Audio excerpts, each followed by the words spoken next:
actually got a really great start. I've never been so high in the air in my life. Wham! I'm not Malcolm Smith.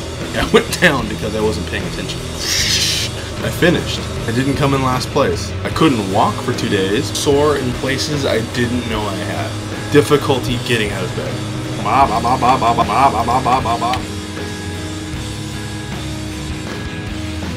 There was 2 or 3 guys that I would pass and then I would go down and they would just kind of putt by and then I'd catch them again and crash. So I knew when I was doing it, okay, slower is faster, you know, more consistent.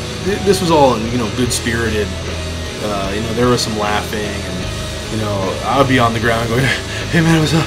You know, and you know, he'd be riding by going, hey, good, you know, let's do a little bit, you know, because he knew he was going to get passed again. He knew I was going to crash again, so there was a, you know, camaraderie amongst the beginners. Going through the checkpoints was interesting. The non-verbal communication of all the people at the checkpoints was actually quite funny because I knew I was really far behind.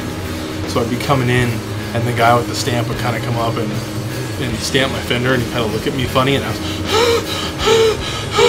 and he'd be like, okay, you know, just relax, breathe. Every single checkpoint I went through, I got positive, you know, I got positive feedback and encouragement and they could tell that I was new and they could tell that I needed help and that I was tired. So big thanks to the Desert MC Club. They did great and they helped me out a lot. It was obvious that I was a beginner, but there was no patronizing, which was nice. They let me keep my dignity. My wife is so tired of On Any Sunday. I watched it like once a week for months and she's like, can we please watch Long Way Round instead? Because that would at least be a change up and then I could see you in McGregor. So there was a period when I was riding along, you know, on any Sunday, flying high as you could. The only one really bad crash that I had was that there was like a steep, rocky, uneven kind of hill climb about 10 miles from the end, like right before you got down into the valley for the finish. The front end of the bike got up, landed on my left side, you know, of course, downhill. And one of the Desert MC guys was nice enough. He actually ran down the hill. He kind of helped me pick it up and move it into a place where I could kind of ride it out. I probably would have been able to pick up the bike, but it would have been a half hour before I would have caught my breath, had a drink of water, and a nap. So once I finally got over that crest, you know, all that was left was to go across the deep basin over to, you know, where the main pit area is. And once I realized that that's where I was,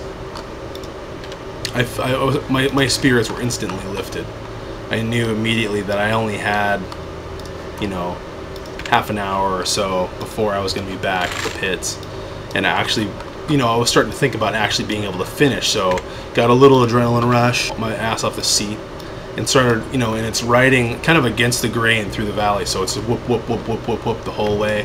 And I was having a blast because it's like big, wide sand wash, and then like, you know, into the whoops, and you're kind of going through this beautiful valley, and the exhaustion started to set in.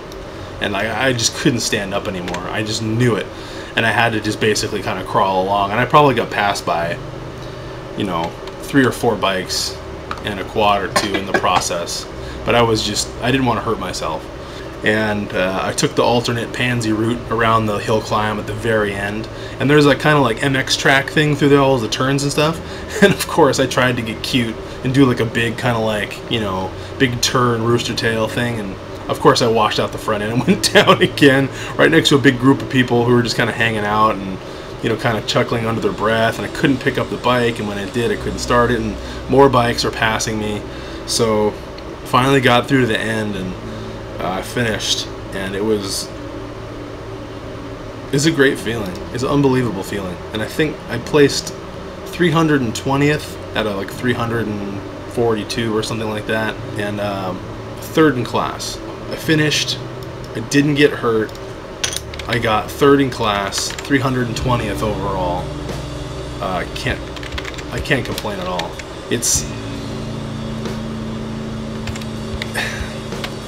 It was as hard as I thought it would be, but I think I did better than I thought I was going to do. I did okay. And it's funny because, you know, I'm a TV editor. I sit at this desk all day long for 10, 12 hours a day sometimes.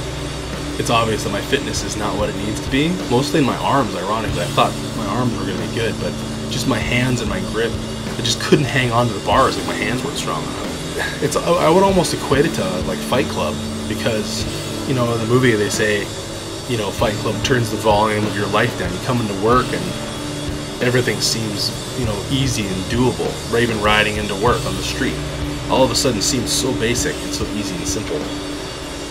So after, you know, doing a desert race, come back to your normal life, it's much easier. But so, you know, it makes you want to do the next race though. How much better can I do? Can I get to 319?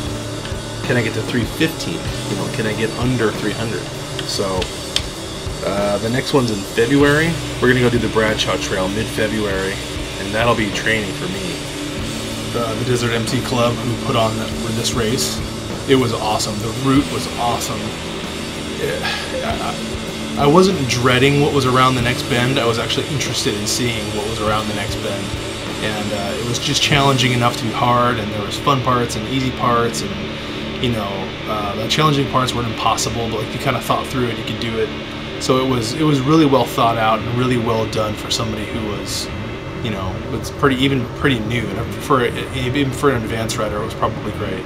There's a checkers race in the end of February, and I'll definitely be there for that one, which is supposed to be hard, so I'm up for the challenge.